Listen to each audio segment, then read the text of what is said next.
Little gal called Bethlehem, how sweet of you to say, come dine with me in Athens town on Christmas 11th day. You really are so gracious, and blessed with friends galore. I'm proud to be among them now to celebrate once more. Good food and laughter makes us all more healthy and more sane. Without these holidays and feasts, our lives would be inane. So thanks to you, I've come here to share a little time, to catch up on your thoughts and dreams, a bit of Auld Lang Syne. The name Salam means peace, you know, and that is my wish for you, that all be well and joyful here, and we keep strong and true. It isn't often stated to family and friends how much we love and cherish them, so thus my carol ends. We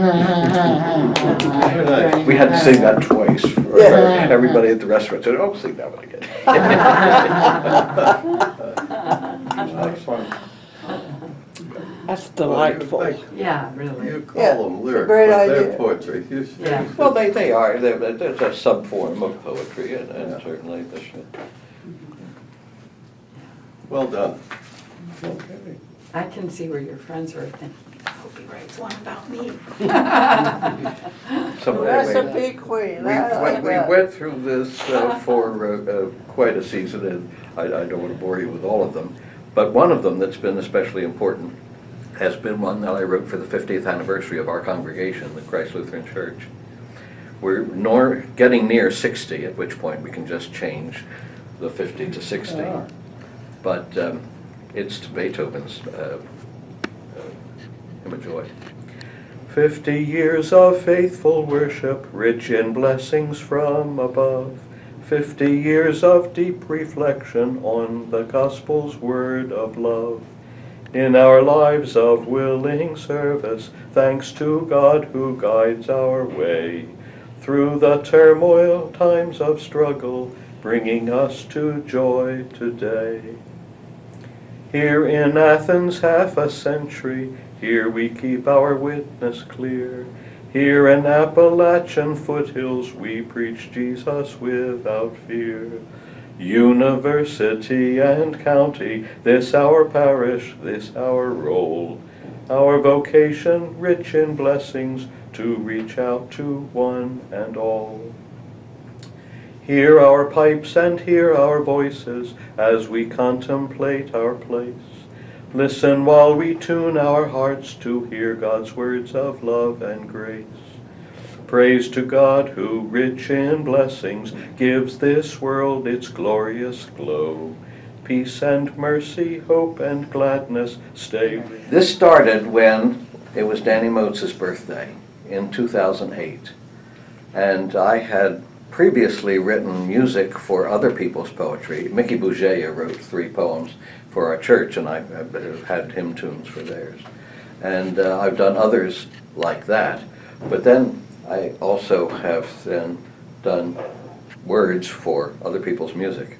So 1 year, this was, as I say, 2008, I did songs for everybody who celebrated birthday with me. Oh, Danny boy, the years are flowing. They rush like rivers through our lives and on. It is not sad to realize this, for growing old with you are all your friends in verse and song. Music of merriment and good companionship, in poems pure and naughty and risque. We sing your life and health and sweet delightfulness, and hope it lasts for decades more. I-een for A. Maturity is better than we had a right to think it was when hair was not so gray, when mountains high of aspiration loomed above, and desks were piled high with debts to pay. But now in genteel age with lesser pressures, with joyful tasks of love and charity, we labor on in days more rich than ever, taking great pleasure from the work we do for free. So let us lift our glasses to each other, for it's not Danny only that we toast. It's all of us on this side of the hill of life who join with him as down that hill we coast. A long and gentle ride is our deserving. We are obliged at last to have some peace. So Danny boy, now lead us all in happiness, till we are called to join the saints at heaven's feast. I imagine the tears were flowing. Right, very nice. I don't know how many more of these you can put up with, but I thought that given the present company, I should quickly do the song I wrote for Patricia. Oh, yes. Yes. A takeoff on the song. Every little breeze says Patricia Louise. Birds in the trees sing Patricia Louise. She is a dear, and it is clear we love her, we love her. Every little word that she'll read or proclaim gets her red pen and the need to explain. In the world wide, students confide, she taught us to write. She is such a cook and a recipe queen. Breads, cakes, and soups with potato and bean. They're so delish, it's our fond wish that she bake forever. All the world's a stage and all language a game. Pun for us all, please, no matter how lame. Little Red Ride, you stand aside, 'cause she gets the prize.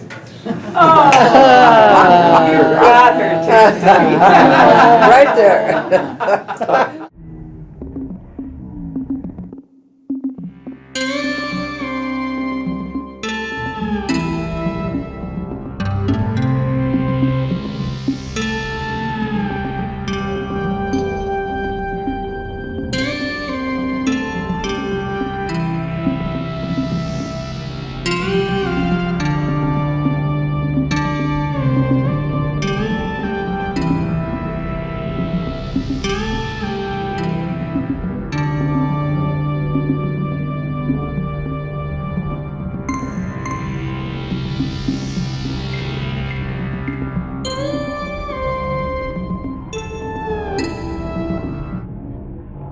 At our house at that time, up at West Union, we had something walking on our roof all the time, constantly.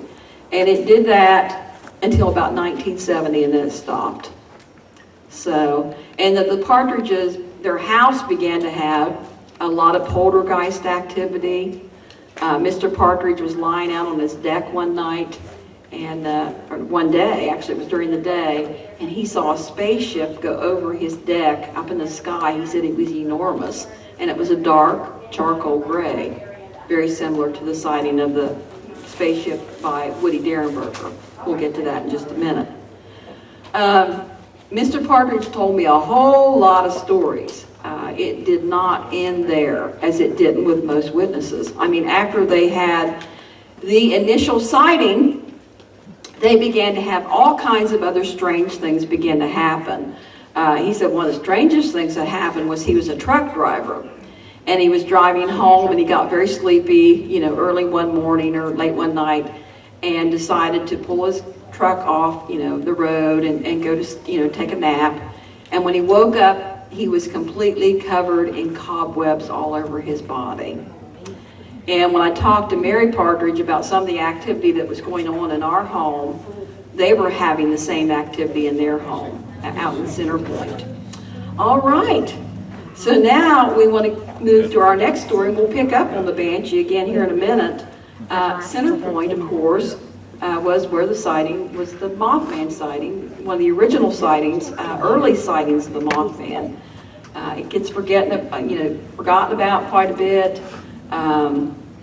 The X-Files did mention that one at one time, and I know that when they were doing Mothman prophecies, they were going to cover the Partridge sighting of the Mothman, and for whatever reason they didn't end up doing that.